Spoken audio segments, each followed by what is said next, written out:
A silver tray arrived at the gates of the Agra Fort. It was carried with the kind of careful, ceremonial precision usually reserved for royal gifts.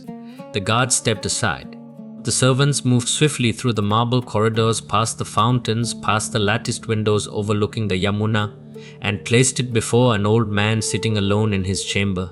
Shah Jahan lifted the cloth, and the man who had built the Taj Mahal as a monument to love, the most magnificent emperor of the Mughal Golden Age, collapsed into silence. Inside the tray was the severed head of his son, his favorite son, Dara Shikoh, and the man who sent it, his other son, Aurangzeb. The same man who, 3 years earlier, had written his father a letter soaked in the language of grief, loyalty, and filial devotion. The same man who prayed 5 times a day, wore plain white cotton, stitched prayer caps with his own hands, and refused to drink wine. The man who called himself Alamgir, conqueror of the world, and fashioned himself a servant of God. This is not a story about a tyrant who was simply born evil. It's far more disturbing than that. This is the story of a man who understood power at a cellular level, who used religion as a shield, family as a chessboard, and mercy as a weakness to be eliminated. A man who lived 88 years longer than almost any Mughal emperor and spent nearly every one of those years constructing the most terrifying political machine the subcontinent had ever seen. And yet, when he died, the empire died with him. This is the psychopathic mind of Aurangzeb. He was the third son of Shah Jahan and Mumtaz Mahal, born in 1618 in Dahod, a city in present-day Gujarat. He wasn't supposed to matter much. In the Mughal court, birth order was everything, and Aurangzeb was neither the eldest nor the most favored. That position belonged to Dara Shikoh, brilliant, philosophical, openly loved by their father. From the very beginning, Aurangzeb was the one standing slightly to the left of the frame. But here's what historians often miss: being underestimated in a Mughal court wasn't just humiliating. It was dangerous. These were not a family of quiet Sunday dinners and polite disagreements. The Mughal succession system had no formal rules, no primogeniture, no clear heir. Every prince was simultaneously a candidate and a threat, and the throne went to whoever was willing to go furthest. Aurangzeb went to school in that environment, and he was an exceptional student. At 14, he was reportedly so calm during a rampaging elephant incident at the royal court that Shah Jahan publicly praised his bravery. But notice the detail that actually matters. Aurangzeb was calm. Not courageous in a reckless sense. Calm, controlled, calculating. That distinction would follow him for the next 7 decades. As he grew older, he was appointed governor of the Deccan twice and of Gujarat and Multan. These weren't rewards, they were tests. And each time, Aurangzeb performed with cold efficiency. He was competent in a way that made people uneasy. He didn't celebrate victories with lavish parties, he didn't write poetry like Dara, he didn't laugh loudly, he administered, he organized, he watched. His relationship with his father deteriorated gradually and quietly. Shah Jahan favored Dara, openly kept him at court, consulted him on matters of governance and philosophy, even allowed him to sit on the throne in ceremonial capacity. Aurangzeb was sent away, repeatedly, and every time he was sent away, he understood the message. You are not the chosen one. Most sons would have accepted that. Aurangzeb filed it away of succession. Shah Jahan fell gravely ill in Agra. The news spread through the empire like a lit fuse, and suddenly every prince understood this was it. The window was open, the throne was available, and once that window closed, whoever wasn't sitting on it would likely be dead within months. What followed was one of the most brutal and psychologically complex succession wars in Mughal history. Dara Shikoh, as the favored son stationed at court, moved to consolidate power immediately. He was brilliant, a philosopher who had translated Sanskrit texts into Persian, corresponded with Sufi mystics, and genuinely believed in the synthesis of Islamic and Hindu thought. In another world, he might have been a transformative emperor, but he was not a general, and he trusted people far too easily. Aurangzeb understood this. While Dara was navigating court intrigue with the tools of a scholar, Aurangzeb was building alliances with the tools of a strategist. He reached out to his brother Murad Bakhsh, the youngest, impulsive, easily flattered, and proposed a partnership. They would unite against Dara, divide the empire, and rule together. Murad agreed. Aurangzeb never intended to honor that agreement for a single day. The armies clashed near Damat in April 1658. Aurangzeb's forces shattered the imperial army sent by Shah Jahan. Then, at Samugarh just outside Agra, Dara Shikoh faced Aurangzeb personally on the battlefield.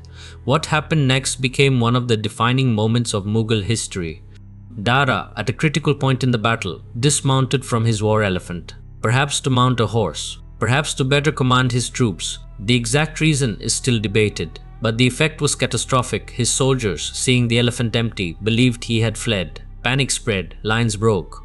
The army dissolved. Dara ran, and Aurangzeb in that moment became the most powerful man in India.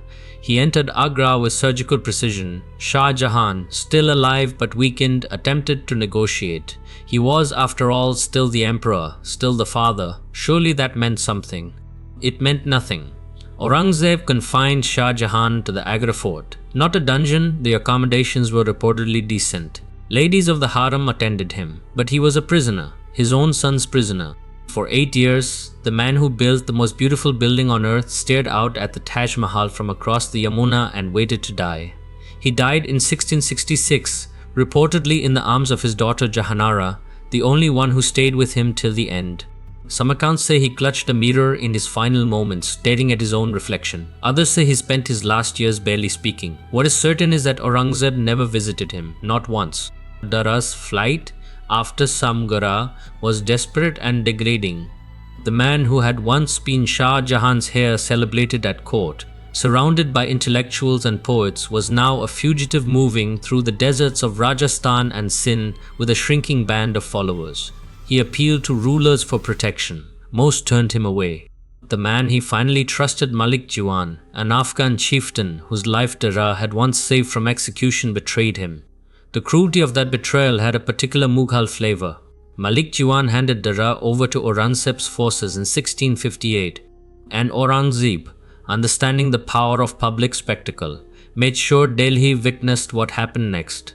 Dara was paraded through the streets of Delhi on a dirty, small female elephant. His clothes were filthy. His son Sipir Shikoh was chained beside him. The streets were reportedly lined with thousands of silent, weeping citizens. Contemporary chroniclers described people weeping openly, some threw food, some sobbed. A few reportedly cursed Aurangzeb. Aurangzeb's advisors were alarmed. This kind of public sympathy for Dara was dangerous. He was becoming a martyr in real time. Aurangzeb ordered the trial accelerated. The charges against Dara were framed in religious terms: apostasy, heresy, deviation from Orthodox Islam. This was calculated brilliance. By framing it as a religious execution rather than a political assassination, Aurangzeb neutralized the emotional narrative. Dara wasn't being killed because he was a rival. He was being judged by God's law. Or so the official version went. Dara was executed in August 1658. His body was reportedly buried near Humayun's tomb, quickly, quietly, without ceremony. And then the tray arrived at Agra Fort, the severed head, the silver cloth, the old emperor sitting alone. Whether this actually happened exactly as described is debated by some historians, but multiple contemporary sources, including those sympathetic to the Mughals, reference the delivery of Dara's head to Shah Jahan as a political communication, a message: this is what I have done. This is what I am capable of. You made him your favorite. Look at what became of him. If true, it wasn't cruelty for its own sake. That's what makes it so disturbing. It was strategy. The mask, if it ever was one, became something far more complicated. He genuinely believed in his faith. That much seems clear from the historical record. He memorized the Quran. He refused music at court. He stitched prayer caps and copied religious manuscripts with his own hands, selling them to fund his personal expenses rather than drawing from the imperial treasury. He fasted during Ramadan with discipline that reportedly impressed even his critics. But belief and ruthlessness, in Aurangzeb's case, were not opposites, they were allies. His reign of nearly 49 years, the longest of any major Mughal emperor, was defined by relentless expansion and relentless contradiction. He demolished Hindu temples and imposed the jizya tax on non-Muslims, a tax that hadn't been collected for over a century since Akbar abolished it. He banned music and art from the imperial court. He reversed nearly everything Akbar had built in terms of religious pluralism. And yet, here's the psychological paradox that historians still grapple with. He was also meticulous about administrative justice. He personally reviewed legal cases. He reportedly refused bribes with genuine contempt. His court was less extravagant than his predecessors. He slept on a simple mat. He believed he was righteous, and that made him more dangerous, not less. A tyrant who knows he's wrong can be reasoned with, shamed, or pressured. A tyrant who believes God is on his side has no such vulnerability. His treatment of the Marathas illustrates this perfectly. Chhatrapati Shivaji, the brilliant Maratha king, famously escaped from Aurangzeb's court in Agra in 1666 after being placed under house arrest, hidden reportedly in a fruit basket. For Aurangzeb, that escape was more than a military setback. It was a psychological insult that festered for decades. After Shivaji's death, Aurangzeb moved the entire imperial apparatus, himself included, to the Deccan plateau and spent 27 years trying to finish what he felt was unfinished business. 27 years. He was in his 60s when he went south. He was 88 and dying when he finally acknowledged he had failed. The Deccan campaigns drained the empire of blood and gold. Hundreds of thousands died, soldiers, peasants, civilians. The logistics alone were monstrous. His mobile court stretched for miles, a traveling city of hundreds of thousands of people moving through hostile territory. And still, he pressed forward. Because surrender for Aurangzeb wasn't a military option, it was a spiritual failure. By the time Aurangzeb reached the final years of his life, the empire he had built, the largest the Mughals had ever governed, stretching from Kabul to the southern tip of India, was beginning to tear apart at the seams. The Marathas were not defeated. The Rajputs were in open revolt. The Sikh Khalsa, forged under Guru Gobind Singh, partly in response to Aurangzeb's religious policies, including the execution of Guru Tegh Bahadur in 1675, had become a military force that would eventually help dismantle Mughal power entirely. Aurangzeb had spent his life eliminating threats, and in doing so, had created more threats than he could ever control. His letters from the final decade of his life, compiled in historical collections and analyzed by scholars like Audrey Trushke, reveal something unexpected: doubt. Not about his faith, but about his choices. He wrote to one of his sons, "I came alone and I go as a stranger. I do not know who I am, nor what I have been doing." That sentence from a man who had imprisoned his father, executed his brother, and ruled 150 million people for half a century is one of the most chilling things in the entire archive of Mughal history. Not because it shows remorse, but because it shows awareness. He knew what he had done, and he still wasn't sure if it had worked. He died on March 3rd, 1707 in Ahmednagar. His instructions for his own burial were characteristically austere: a simple grave, open to the sky, no elaborate mausoleum, no Taj Mahal for him. The money for his tomb, according to tradition, came from the prayer caps he had stitched himself. He was buried in Kuldabad, a town of saints surrounded, not by marble and jewels, but by the graves of Sufi mystics. Within 50 years of his death, the Mughal Empire had fractured into irrelevance. Here is the haunting irony that history has never fully resolved. Aurangzeb was, by almost any traditional measure of ambition, the most successful Mughal emperor. He ruled the largest territory. He reigned the longest.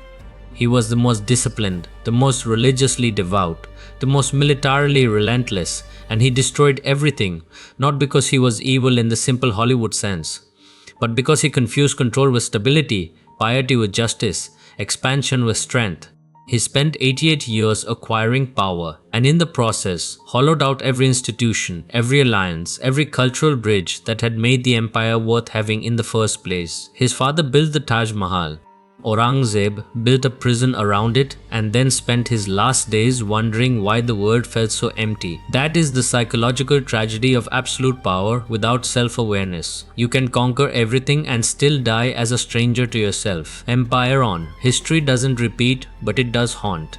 If this story made you feel something, subscribe to Empireon, because this is only the beginning.